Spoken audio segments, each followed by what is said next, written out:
Welcome to Lesson 2.10, all about issues and problems facing our national government. In today's lesson, we're going to talk about broad issues and questions about our national government that deal with questions related to the budget, the legislative, the executive, and the judicial branch. So in the first topic, we learned about the budget in a previous lecture in the previous unit, but it's important to know that there are many people who have questions about, is our debt too high, and how can we reduce the deficit? Hopefully by exploring those issues during class, you gathered a little bit more information about what our tax rates are and what our spending levels are. You know that we spend a lot of money on primarily our military and entitlement programs like Medicare and Social Security. There's a comparison of our tax rates as compared to other developed countries. You can see that for the most part we're on the lower end of that, except for people who have no children. We give a significant tax benefit to people who have children. Maybe that's something that we like, maybe it's something that we don't, but it is something to be aware of and to think about. The final topic to think about with our budget is how can we prevent government shutdowns? In a previous lecture, Mr. Myers lectured about why shutdowns happen and what the debt limit is and things like that. They tend to cost our government money, and they tend to make us look like we don't have it together. So how can we prevent these things and encourage Congress to compromise on significant issues, but obviously take a stand on things we think are important? These are big issues that we should think about. Our second topic to look at is related to the legislative branch. So there's this whole concept of redistricting, and we learned about it in a previous lecture, but then redistricting for political purposes is called gerrymandering.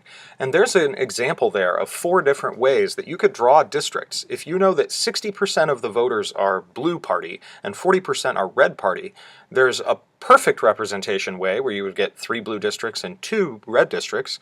There's a compact but not very fair way of getting 5 blue districts, and then there's a not compact and definitely not fair system where you'd get only 2 blue districts and 3 red districts.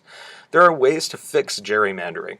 The power that we give to draw the lines often ends in politician hands rather than in nonpartisan hands, and that's something that we should think about as a society. For example, in the state of Missouri, the legislature of Missouri controls the drawing of district boundaries, and so we often do end up with gerrymandered districts, and that's true of dozens of states. So it's something we need to think about as a society. What do we prefer? Another concept to consider with our legislature is, does the power of the filibuster stop or enable the will of the people? Should we be so concerned with basically the Senate sometimes shutting down the process? At one time, the Senate was referred to as the cooling saucer of the hot tea. So if you put a teacup on a saucer, a little bit of it spills into the saucer, it'll cool it off a little bit. But then some people recently have said that essentially the Senate is like a giant freezer where all of our laws go to stop. And in some ways that's true. It's very easy for the Senate to stop the process. A third concept to think about is, how does representation work in our system? For example, the District of Columbia has well more than the population of 2 states, Vermont and Wyoming, but they don't get a vote in Congress. They don't get any senators. And their license plates even say taxation without representation, because they pay federal taxes, but they have no say in the House or the Senate. They have a non-voting representative. Another one that we often overlook is Puerto Rico. There are 3.5 million people who live there, and some Puerto Ricans would say we want statehood, some would say we want independence, and some are obviously comfortable with the status quo where they have a non-voting representative. But they would be the 30th largest state. So there are some issues in terms of representation that I think it's important that we think about when we talk about the national government. Now, related to our presidency, there are a few issues to think about as well. Think about how we elect the president. Should we change or eliminate the Electoral College? We know that it causes us to focus on a few swing states rather than population centers. We know that a few presidents have been elected who didn't win the popular vote.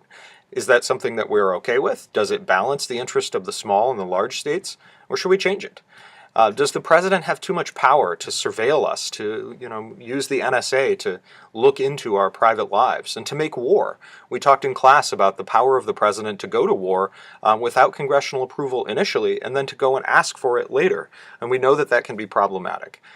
So are these things that we need to look more closely at as a society?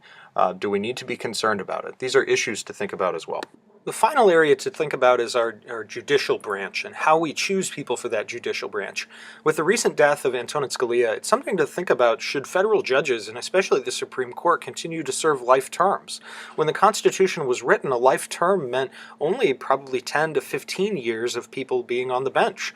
But with our advanced medicine and in the 21st century, we can expect people to stay on the bench until they're well into their 90s and easily their 80s.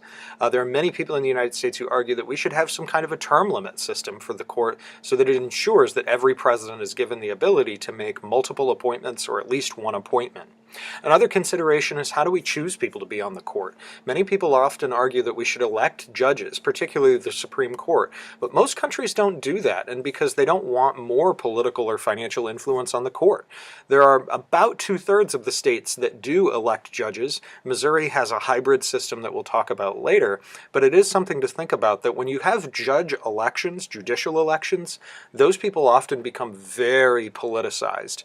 And some of the rebuttal to that would be just that they're already politicized, they're already very partisan, and Republican and Democrats already get involved. It's just not open. So one final thing to think about there.